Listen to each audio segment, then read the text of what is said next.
Readers Entertainment Radio presents Booklights with your host, author Lisa Kessler. Booklights, where we're shining a light on good books. Good morning, everyone. We're halfway through June. What? How can this be? But anyway, I'm so glad that you are here today. You are in for such a treat. It's going to be so much fun. So I have author Edward Savio on with me today. And if you haven't read his books yet, you're in for a treat. And if you love audiobooks, oh my gosh, his audiobooks are amazing. So if you haven't met him yet, I'm going to read his bio here so you can get to know him a little bit, and then we'll be off. So Edward Savio grew up in Connecticut. He's an award-losing screenwriter, and an award-winning novelist. See, I can read. He has written numerous film projects for Walt Disney Studios, Sony Pictures Entertainment, and others. And he once nearly drove Val Kilmer over a cliff. So we definitely have to find out about that. He divides his time between the East and West Coast. Wave to him if you see him passing by. And you can find out more at his website. I did put a link to his website right there on Blog Talk.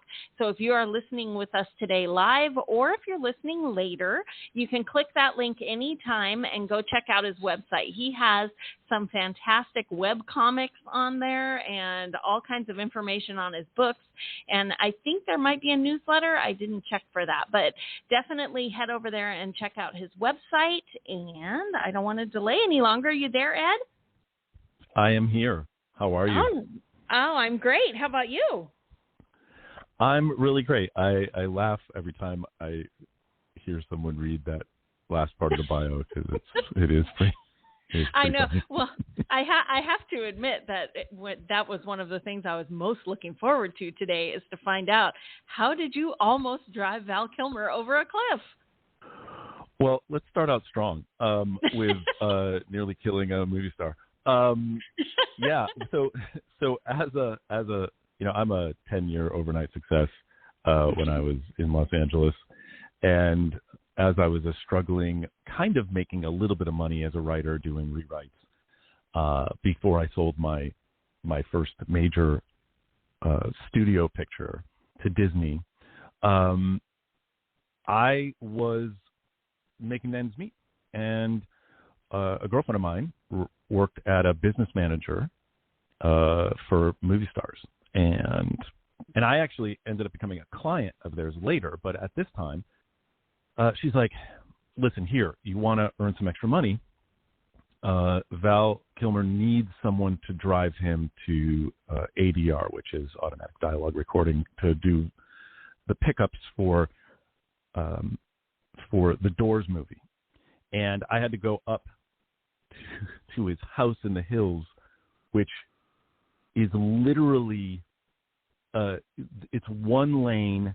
There is, I think it's Coldwater Canyon, or Laurel Canyon, and it just goes straight down. And literally, when I came with the car, it's not even a driveway; it's just a path, like a wagon wheel path. And if you open the door, no joke, if you open the door and look out, the wheels would be on the wagon wheel path, but if you opened the door of the car and looked down, you were looking over the cliff. You were looking over the side. Oh, no. And so I come to pick him up in this, I don't know, they gave me some crappy car. So they gave me some, town car. And he just looked at that and goes, I am not getting in that town car because going up and down that hill. So we drove in his Mustang. And on the way back down, this was for a week. We ended up hanging out. It was pretty crazy. But on one of the times down, he unbuckles his seatbelt. So when you're driving away, leaving the house, going up the hill and away, the driver is on the inside of the hill and the passenger's on the outside. On the way down, it's the opposite. And we're heading home, and he literally unbuckles his seatbelt and has his hand on the door. And I look over at him and I go, you are absolutely going to roll out that door if we go over the side. And he goes, oh, I am leaving you to roll down that hill. if anything happens, I am absolutely. I'm like, you're a terrible person. Like, grab the wheel, push me into the hill. Don't open the door and roll out. Oh, I am leaving. So yeah, we almost went over a couple. I mean, I ended up getting a little bit more confident, but man, the first couple times I went up and down that hill, I was like, okay, this is a little scary. But, yeah, that's stressful. Yeah, he's funny. He's funny. He ended up, months later, because we talked about maybe doing something, and he called me up and he wakes me up at Sunday morning and he says to me, or I don't know it's him, it's Sunday, and I'm not a morning person. 11 a.m. is crack of dawn for me. And, and he says, he just calls me up. He goes, Edward, I'm coming to kill you. I know where you live. And I'm looking at the phone going, who is this? Val? And I go, Val? I'm like, and he starts laughing. I go, I'm going to be the first fan who needs to get a restraining order against a movie star, rather than the other way around. And he just starts laughing. So, I love that. But yeah, so that was where, so anybody who wants to become a writer can easily just go do that and go meet all the crazy people in Los Angeles and have a good time before you start writing. Yeah. Well, and I know you also dropped that you sold a movie script to Disney, but I wondered, have we seen any of your screenplays? Did any of them get made into movies? Yeah, one of the frustrating things is I've actually made a lot of money as a screenwriter. I mean, I've now surpassed my money as an author, but I made a lot of money as a screenwriter, 6- and 7-figure deals, and none of them have ever seen the light of day. Oh, dang! For different reasons. I know. I mean, like, studio heads change, stars. Unfortunately, one project, star passed away. It's difficult. I mean, I'm grateful that I was able to do what I do and make a living at it. Right. It is unfortunately that those things weren't, but I moved on to books because I wanted to spend more time with my kids, and I was traveling. I lived in Los Angeles for many, many years, but then when I started a family, my wife and I lived up in San Francisco, and I was going back and forth, and I had a place in LA, but once the kids came, it was much harder to do. And so I started focusing more on writing things where I could create the whole thing. And especially with the experience of not having stuff made, part of my thing is to make sure that someone sees it. And so that was also important is to be able, I get to be the director as well, of the book. Yes. So. Well, and I had Steve Alton came on the podcast before the first Meg movie came out, and I had read his books years ago, and he was telling a story about that he had sold movie rights to that book so many times. It had come out like 25 years before the movie ever finally got made. Right. And he said, up until I walked down that red carpet to see it, he said it is not real because so many times, books and screenplays get optioned and it never happens, No. And, I don't know, was he involved in the writing of or he'd written the book? He wrote the book, and I think maybe he consulted on the screenplay, but I don't think he wrote it for the movie. Yeah. In terms of, because I'm a screenwriter, or I was a screenwriter first, right? All the things that we've dealt with anything with the book, I've been involved as we move forward with some other things, and it's a totally different medium. A lot of people are always like, a lot of people are like, I really think that book would be great as a movie or a television series. And then when it becomes that, they're going, oh man, they changed it. It's nothing like the book. It's nothing like the book. And the truth is, it's hard. It's hard to make it the same. Right. Because the medium's so different. The medium is different. A lot of it, I was just looking at something. I was talking to some people, and as a screenwriter, I do sometimes describe what people's facial expressions are and things, which is really an artifact of my screenwriting, because an actor only has that to tell the audience. Now, I like it still, but I can also just get inside the head and tell people what someone's thinking, or at least what we think someone's thinking. But especially if you're doing a first person, like some of these books are, you have to go by what you see on the outside. But in a third person novel, you can tell us what the characters are thinking, and that is something you cannot do in a movie. And it's weird if you try to. I mean, it's a voiceover, and yes, it works sometimes, but sometimes it also doesn't. So, when everybody says, perhaps my favorite of all time movie to or book to a movie is The Princess Bride, and and William Goldman is one of my idols because he was both a screenwriter and a novelist, like I am, and really moved between the two and understood the difference between the two. And when you read the book and you see the movie, you go, oh my God, they really captured the book. Then you go back again and you go, well, they did. They didn't, but they made it just, it feels like the book. That's what you want to do. You want to make that same feel. Like the book. Makes that feel, so. Yeah. Oh, I like that. Well, I want to talk about your book because you have, right now it's a trilogy for The Battle for Forever. Are there going to be more books, or is it just a trilogy? There's going to be one last book, fourth book. I thought I was going to do this book and finish it. I thought I was going to finish this story in one book. It became I'm only 4. half joking about that. I'm only half joking. I mean, I think I thought maybe I could do it in 2 or 3, but I really feel like I want to do it in 4.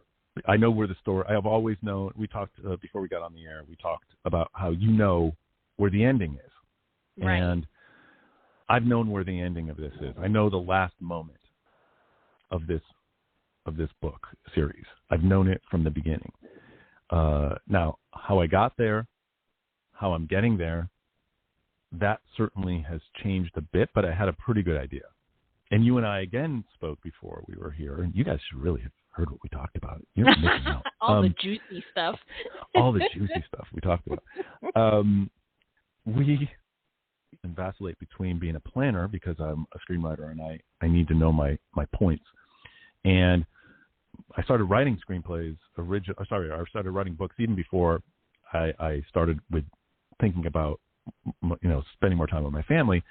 I wrote my first novel because I didn't want to write a screenplay. I didn't want to have the constraints of a screenplay. And so I kind of went, I'm going to explode everything I know about screenwriting, and I'm just going to do it all different and experiment. And about halfway through the book, I went, all right, Savio, you need to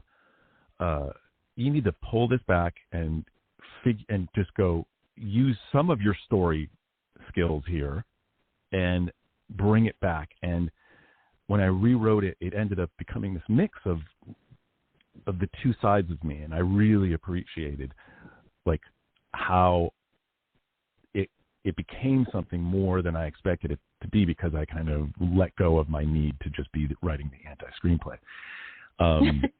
But do you focus, Lisa? Do you focus more on books? Your books, right? Yeah, I write books. Yeah, I've never tackled a screenplay. Well, again, as we said earlier, it's easier to write a bad screenplay than it is to write a bad book. It just takes less time. It's so much easier. So if you want to write something bad, people, just go write a screenplay. It's much easier. It's not as much of a commitment. You won't lose too many months of your life. Oh God. I really do feel for writers, new writers, people who are trying out there who just struggle to get through either the first 50,000 words, or they're at 190,000, or yes, and they don't know what to do. Right? It's either one or the other. It's right there. Yes. I can't. I don't know you either how get you write stuck or you can't stop. You can't stop. And both of them are bad because unless you're Stephen King, nobody, no one's going to let you write, a 300,000 word book. Yes. Yeah. And, but it's fascinating to see how the people's process is. And I've been actually starting to talk about this because I used to never tell people about my process because I always thought it was my secret. and I realized, number one, it ain't a secret. People do a lot of this stuff. Number two, my voice is my voice. It doesn't matter. I can tell you everything I do. I can give you even the notes of my story.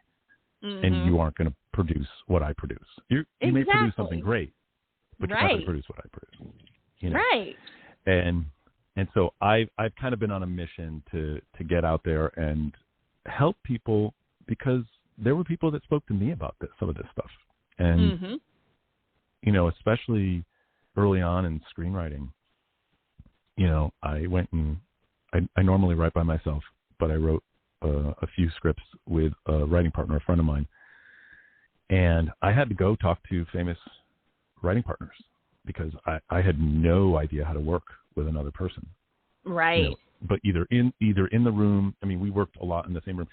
Some of our best work was sitting just off the beach in Marina del Rey with towels wrapped around our head, face down on the floor, talking out scenes. And if anyone saw us, they would just go, "What are these absolute morons doing? What have they done?" So we're making art. We are making art. One day we were so stuck that we decided to see how long it took for an ant to find a drop of honey on a balcony. 20 minutes, by the way. 20 minutes? 20 minutes. That's the record? All right. Good to know. That is what it was, 20 minutes. And then as soon as that one came, within another 10 minutes, there were 2 streams going because they had sent out the word. Wow. And that's how bad it gets sometimes. So, writers, if you're out there staring at ants, you're doing great. You're going to become a successful screenwriter. That's right. You got the building blocks right now. That's right. You're ready. Well, I was going to ask you kind of what were the building blocks for coming up with this Battle for Forever series, because it sounds like, it's very high concept. You can tell that you were a screenwriter, but it's very high concept and all that kind of thing. But, had it been sitting with you for years? Did you see something and go, oh, my God? And how did it all come to be? What inspired you? So there was a story I was going to write. A screenplay about a guy who was about 200 years old. No one knew why. It was a singular person. He just was really good at everything. He looked like he was about 35-ish. And it was a comedy just about how someone could go through life and the problems with living a long time, the good and the bad, losing people, obviously living longer, great, losing people, bad, learning all the things you can learn in a couple of hundred years, wonderful, getting bored, bad. So I started thinking about that, and I wrote about half the screenplay, and I thought it was a really good idea. I got caught up in a bunch of other stuff. I had some other projects I needed to finish. I put it in a drawer, and a couple of years later, my kids were hitting their teenage years, and I was like, oh, my dogs. I feel like I wanted to write something. I had written a children's book for them. And I was like, I want to write something a little bit above where they are because they're advanced readers. They were 14, 15-ish at the time. And I was like, what if 200 years? What if it was, like twice or 3 times? What if it was 10 times as long that these people lived? And what if it wasn't one person, but it was a few hundred people? And what if we followed this person who looks like they're about 17 but is really 1,500 years old, and this but with all the brain, undeveloped brain that a teenager has, but with knowledge, he's gone through high school, ever since there was high school. What would happen if the people that were 4,500 years old, they're not immortal, they can die. If they step in front of a train, they're dead. But what would the people that are 4,500 years old, who were kings and queens and generals, they can't be famous anymore. So it starts out like this normal, hey, we're going to just follow this 17-year-old.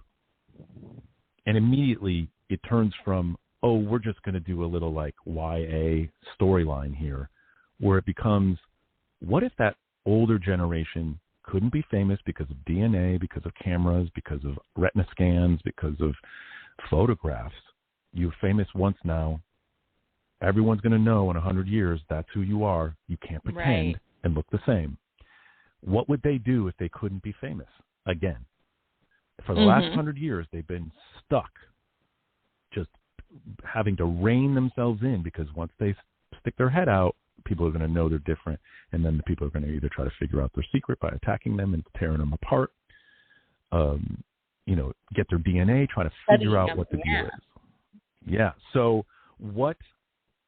that's where the story came from. And it was, what would those people do to our society? Because the only answer is to destroy it, at least back to, the 1850s or so, pre-industrial, to make sure that they couldn't be discovered.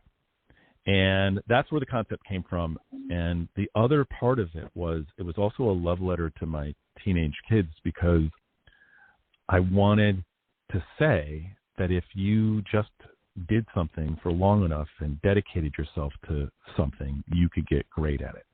Because these characters aren't the Da Vinci's. They aren't the brilliant people that create new. That takes new blood. But what they are is they're masters of things, because they've mastered them, because they've done them so for so long and trial and error. So that's how that story came about. And then it became, I always write, if you could tell, I write with a bit of comedy, always. And even though it's coming to a dystopian future, maybe, if these people get their way, it's still funny. Right. There's still funny moments. A lot of funny moments. And it actually, when it hit, it hit number one overall, but it also stayed on the humor top 10 for a long time. And I was like, there were two things that stayed high on, humor and time travel. It's not a comedy, but it is funny. And it doesn't have any time travel in it. But the character is 1,500 years old, and he's telling us the story, and he can tell us about what happened 300 years ago in a flashback, because he was there. So I love that. And it's fun, and so it's been fun. So I wanted to ask, because we talked before the show about your process, and you like to plan things out, but did the books give you any surprises? Because you get to dig in a lot more than you would like a screenplay, where did characters do something and you're like, hey, there are characters.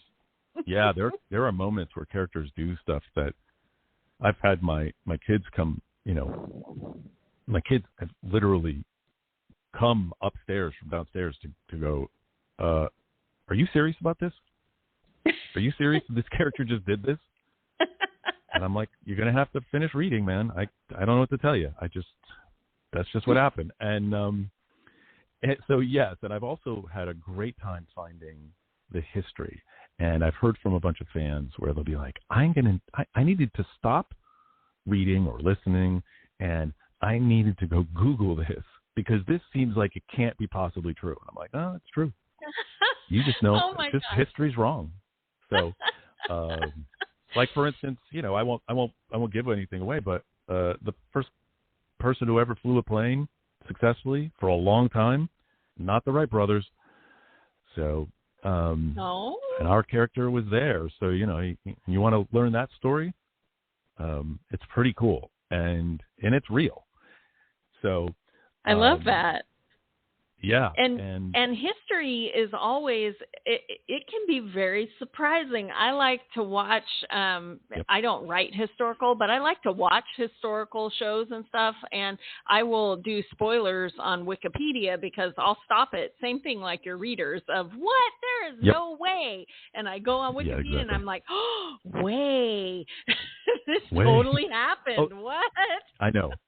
That's one of the hardest things actually as a consumer of fiction today, where anything has a truth-based thing, we can also look up some information. One of the hardest things is to go, like, especially a show that's older, like if you may have missed it, like there's a couple of shows, you just can't keep up with things. So I'm catching up with all kinds of shows, and I'll be like, wait, I need to know something about this character in this story. But if I actually look it up, it's going to tell me what happened to this character in season 4, and I'm only in season 3. So how do I ask that question?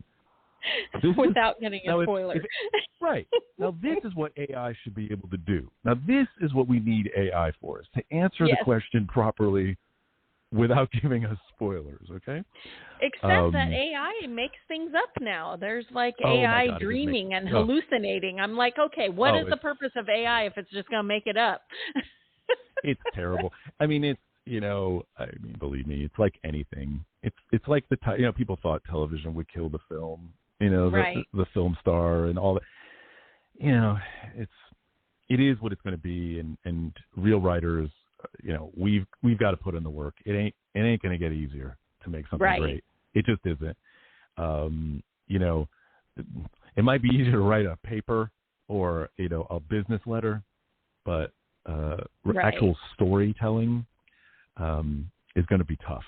Yeah. But one of the things that I love about writing, I also I know we don't have much time, but I write sci-fi, but I also write mainstream fiction. And I have another book coming out called The Velvet Sledgehammer coming out this summer.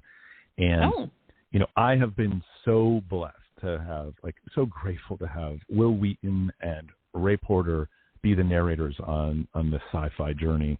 And Ray and I are actually doing a Facebook Live this Thursday at 1 p.m. Eastern. It's just so great. But this not safe for work, very sexy, funny book, The Velvet Sledgehammer, I had to do the narration for it because I just couldn't let anyone else do it. Partly because it's a lot of personal stuff, but mostly because they would be embarrassed. They wouldn't be able to say half the things that I've said in this book. So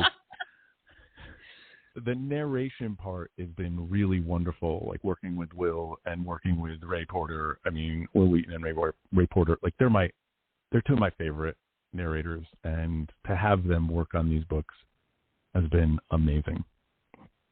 Yeah, and you've won all kinds of awards for the audiobooks, and it's really amazing. And even if you just go to the Amazon page and listen to the sample, you'll be hooked because the narration is so good. Yeah, it really is. And everyone asks, do you hear these people's voices in your head when you're writing? And I'm like, no, I write what I write, but I do love the narration, and I actually also get a final cut of the narration, which a lot of writers don't. A pacing cut. It's not changing much, but it's sometimes just a pause needs to be in here, or a beat between a sentence or something, or people have to breathe, and but there wasn't a breath in the book, and sometimes you need to just take out a breath if that sentence really needs to be said without a pause in it. And I've listened to both of these narrators do this work over and over again as we're editing. It's just so amazing what they've done and how they did things that I wouldn't necessarily have thought of, and they've taken it to a different level. I think I'm luckier than most writers because I started out as a screenwriter. My screenplays, I've heard actors do my words. So a lot of novelists don't ever hear that. And so it is a bit of a juxtaposition and a shock, I think, for people to hear other people interpret their words. Mm-hmm. Yeah, and it really does bring the book up to the next level. When I heard my audiobooks, I'm like, what is happening? It's so amazing. But narrators are something. They're magic. But we are rapidly running out of time.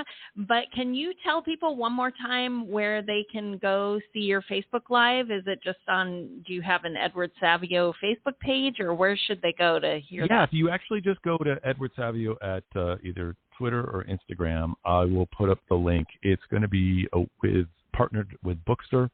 So if you go to Bookster as well, BOOKSTR.com, they'll have a link. But if you just go to Edward Savio on any of the social media, Edward Savio pretty much everywhere. Yeah. Yeah. And we'll, I'm going to do, actually, after I get off this, I'm going to do a little promo in front of a fake version of the Saturday Night Live set. Because the first time we did these, I was like, we're doing Saturday Night Live. It's Thursday afternoon live. Okay, Thursday afternoon live. I don't know why, but easier to get the set, I guess. But it's going to be me and Ray Porter, and I love Ray. Ray is just a funny, good human being, and I'm looking forward to talking with him. I haven't talked with him this long, since before the book recording in this format, and so I'm just looking forward to it. Well, everyone go get connected on social media with Edward so that you don't miss any of these cool live interviews, to check all that out. And right now you can go get caught up on the Battle for Forever, because you heard it here. There's going to be book 4. So League of Ald is the most recent one, but definitely go listen to those. Will Wheaton is the narrator for the first book, and anyway, they're fantastic. For the first 2, and then Ray comes on board for the third one, and for the fourth one as well. Oh, fun. Yep. Very cool. Well, thanks so much for being here. It was great chatting with you, and Lisa, thank you very much. Good luck on all of your next projects. It sounds fantastic. All right. Thank you very much for having me. Thank you. Thanks for joining us on Booklights. Be sure to connect with us at www.readersentertainment.com for articles, blogs, videos, and podcasts that matter to readers.